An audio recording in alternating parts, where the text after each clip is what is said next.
Hey everybody, welcome to today's chat and lesson. E minor pentatonic will be our focus. The video that I posted earlier today was in E minor pentatonic, or I used the patterns of E minor pentatonic to improvise basically over a 12-bar blues riff that was guitar only. And I made that blues riff myself because I was listening to myself play unaccompanied when I was just basically listening to the blues riffs in the background because I wanted to avoid copyright restrictions, and it just didn't sound as good. So I broke down finally and created 6 different keys of backing tracks that I'll be using from now on with my improvs, my daily improvs, and then I'll do a little lesson like we're doing right now. And as I said, E minor pentatonic, those were the patterns that I used over the 12-bar blues riff in E. And I don't like to use a lot of open notes in my solos. That's pretty much up to you if you use the open notes. So my pattern 1 is going to start here on the 12th fret instead of on the open E string. We have pattern 1.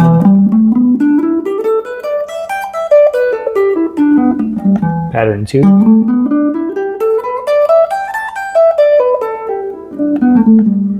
Pattern 3 is about as far as I will go due to the limitations of the frets on my Telecaster.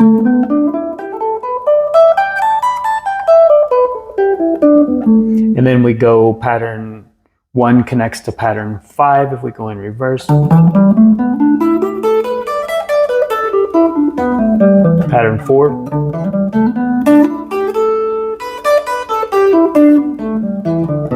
Pattern 3 again. And pattern 2.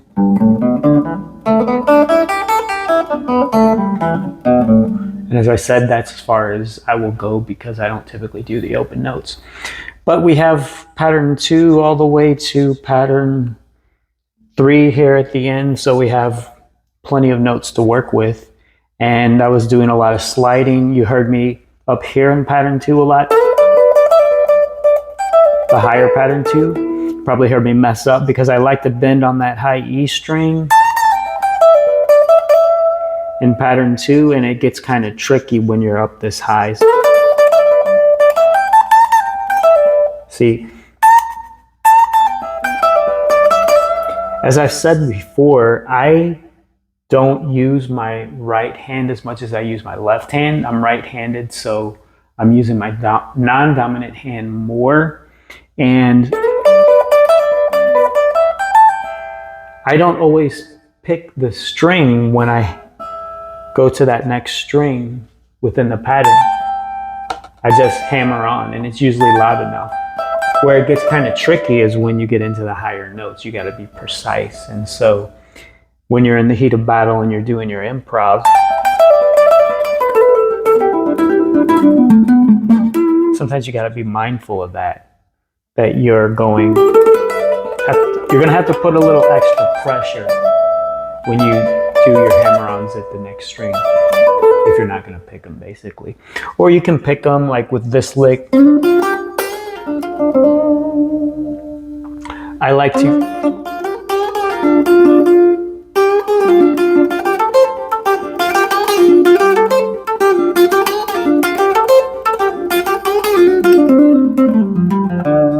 I tend to pick a little more when I start doing that lick around there in pattern 3.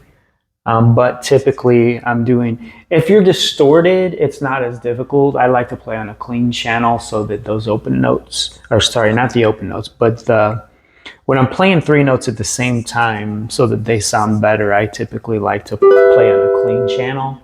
Lately, I will probably change my mind and within a month or 2 and start playing distorted, but for right now,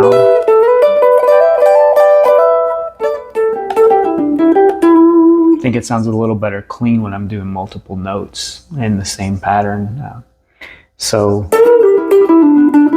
when you're playing distorted, the hammer-ons and pull-offs are a lot easier. If you notice, I like to do a little bit of tapping too, and I typically take that 1 string at a time and I do triplets. So if we're starting here in pattern 1, when I tap with my right hand, I'm using my middle finger. And some people use their index finger, it's fine, but I'll still hold the pick and just tap with my middle finger. And I'll hammer on there, pull off to, so we're on the G string in pattern 1. We'll pull off to that note and then hammer on and stay on that G string.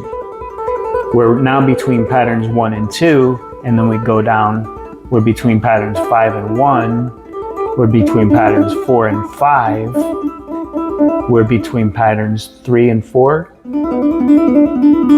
and we're between patterns 2 and 3. That same pattern is going to be within each string. If you pay attention to how the notes are separated, like we have 1 fret in between these 2 notes here, we have 2 frets in between these 2 notes here, that's between patterns 2 and 3.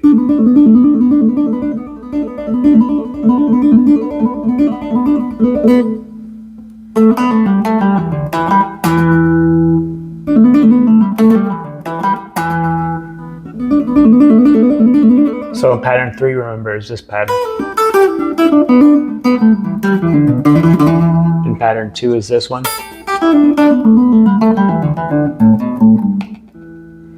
And when we're going between patterns 2 and 3, oh sorry, we're right there.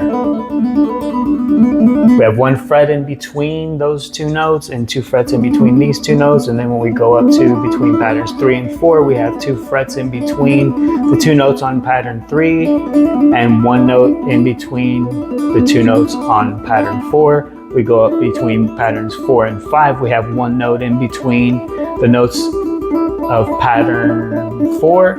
We have 2 notes in between the notes of pattern 5. We go up, we have again 2 notes in between the notes of pattern 5, 1 note in between the notes of pattern 1, and then we go up and we're spaced out right back to where we started. I don't know if that was a very good explanation, but you can do your own little tricks, be creative, and memorize certain things, but once you have them memorized, then you just try to be creative. Like, you need to, first of all, memorize the patterns. I would say memorize the spaces like I just showed you in between the notes as you're tying the patterns together. Memorize how the patterns go together, and after a while, you start using those in your solos and just try to be creative. You won't have to think about it as much when you're going even from pattern 1 all the way to pattern 2.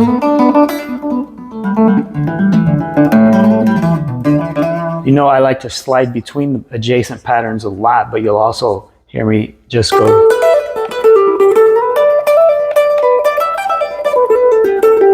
Just randomly go all the way down here.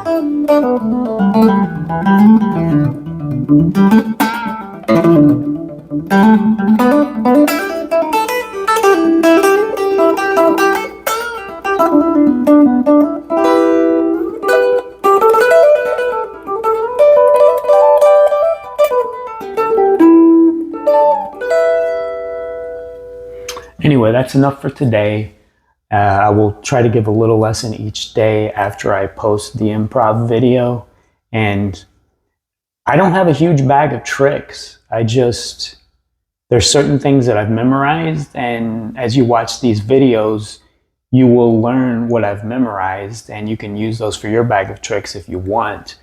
If not, invent your own. I think that's actually a better way of thinking about improvising is once you've memorized maybe 5 different tricks, start inventing your own.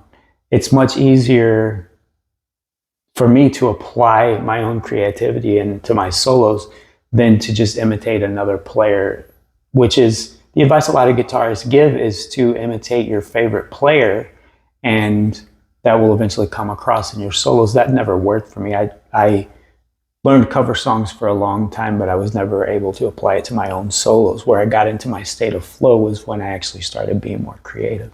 So best of luck. Excuse me. Let me know what you think. Any questions are welcome in the comments. Have a good day. Thanks.